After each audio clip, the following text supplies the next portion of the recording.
Hello! It's a pleasure, genuine pleasure to be here, even though I have inadvertently come just as Vladimir Zelensky.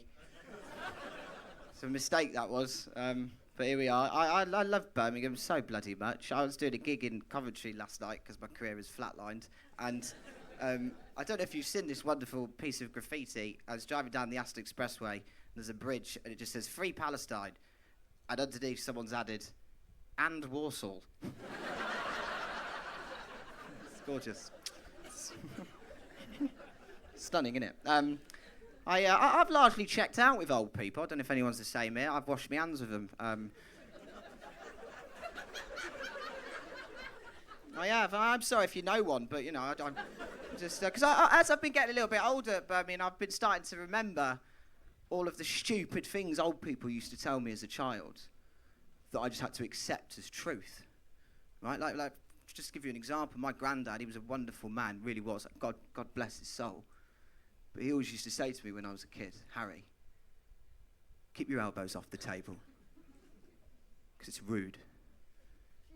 It's disrespectful. And it's the height of ignorance. And then he would then proceed to spend the entire duration of the meal with his elbows off the table, being racist.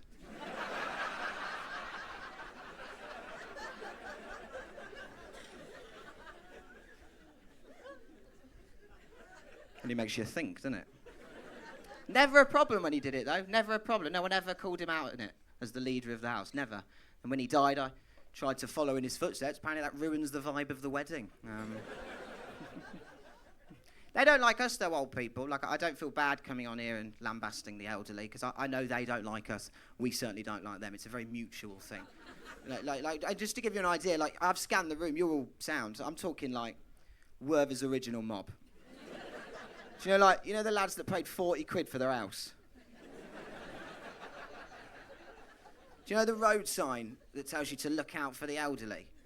Them fuckers. Because their relationship with us is very much centred around the idea that we're all sort of woke, lefty, liberal, weak snowflakes who wouldn't know a hard day's work if it punched us in the face. And our relationship with them is very much centred around the premise that we are all waiting for them to die. So that we can get on the housing ladder.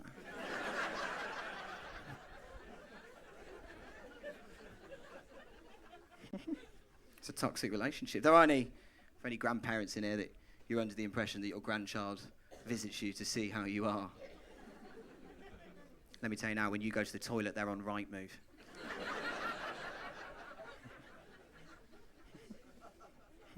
You know when you bring down that little shoebox of wedding photos from 1974 where you all look like the extended family of Rose West? You know that? And as you flick through them one by one and we smile and we nod, that's because we can see how much you've aged.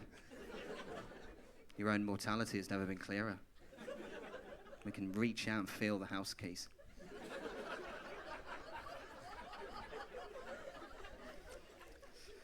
Sauce.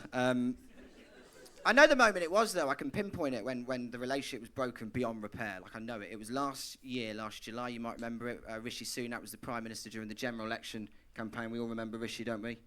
Oh, Dishy Rishi. He was trying his hardest, wasn't he? He always looked surprised to be there, I thought, didn't he? Like he'd won a raffle or something. I don't know. It's like if LinkedIn made a person, wasn't he? So, you know when kids stood on each other's shoulders and then put a coat over? It's Rishi Sunak, isn't it? Anyway, he came up with the idea, you might remember this, Birmingham, to get the old vote, because he was panicking, he came up with the idea of compulsory national service. Right? Everyone under the age of 21 would have to join an arm of the army for 1 year. And young people like me, we went home to see our nannies, and we looked them in the eye, and we said, surely not you, nanny. It's me. It's your best boy. Nanny? Remember I told you about my hopes and my dreams? Nanny? Told you I wanted to be an architect, Nanny? I can rely on you, Nanny, it's me. It's your little snuggle muffin. Nanny? I can rely on you, can't I, Nanny? And according to fairly reliable data, about 94% of nannies looked us back in the eye and told us to go fuck ourselves. Because I have never seen old people that galvanised in my entire... I've never seen old people that excited in my entire life. It's like they just announced a new series of Tipping Point. It's like a video's been leaked of Paul Hollywood doing the windmill. I've never seen them that excited. My 96-year-old great-aunt, she laughed in my face that day. She laughed in my face. She cackled through her dentures. She did. She leant in. I've never... She said to me, she laughed. She said, Harry, you won't last a day on the front line. I saw red. I said, Auntie Barbara, that might be the case, but I should remind you, neither did both your brothers. Now, the problem...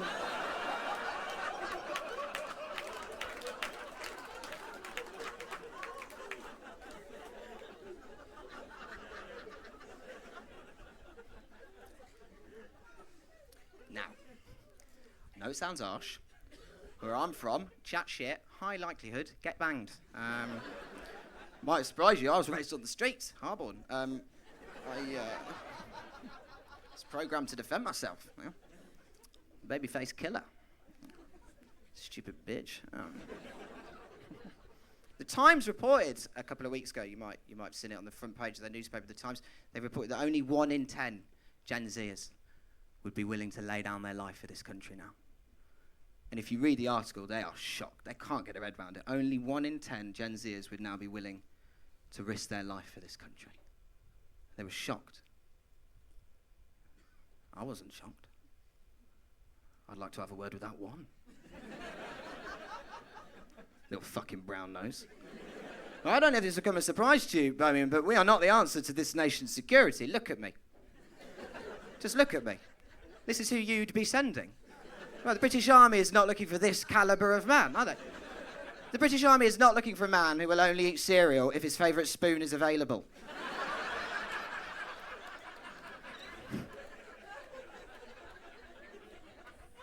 It's just not happening, is it? Can't be. I'm not built for the trenches. Never will be. No. It took my girlfriend 2 years to stop me screaming, "Yes, chef," when the microwave pinged. It's just a non-starter, isn't it? There's no synergy there, you know? Can't go to the dusty Syrian hills. Fight for your liberty. I wear daily contact lenses. It wouldn't be ISIS that got me, it'd be a gust of wind.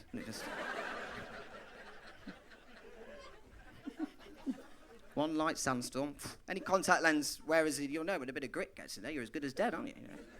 Can't get a vanity mirror out in the Helmand province. It's dreadful for the street cred. Can't trust my lot. Can't trust my lot with your freedom, trust me.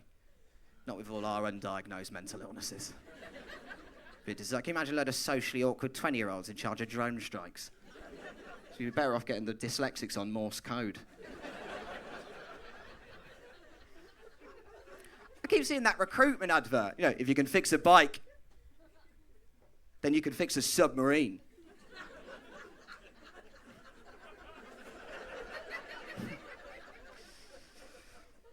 That can't be true. Well, I'm no bike mechanic, clearly. But I would just say, for me, if I was taught to fix a bike, obvious next step, not a submarine. That feels like a bit of a leap, doesn't it? That feels like a tough second day at work, doesn't it? I don't know if anyone's been to Halfords recently, but they panic if you ask them to change your brake lights. Fucking U-boat, they'd piss themselves. I don't know. I don't know if it maybe call me a maverick if I was taught to fix a bike. For me, hear me out.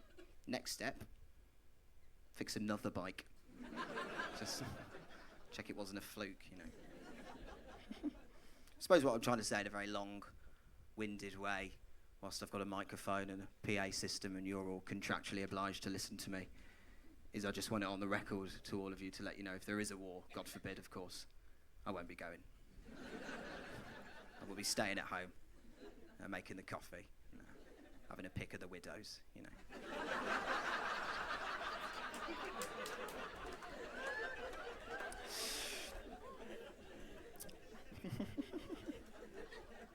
I think on that note, I am going to get out of here. But nice one, guys. Cheers.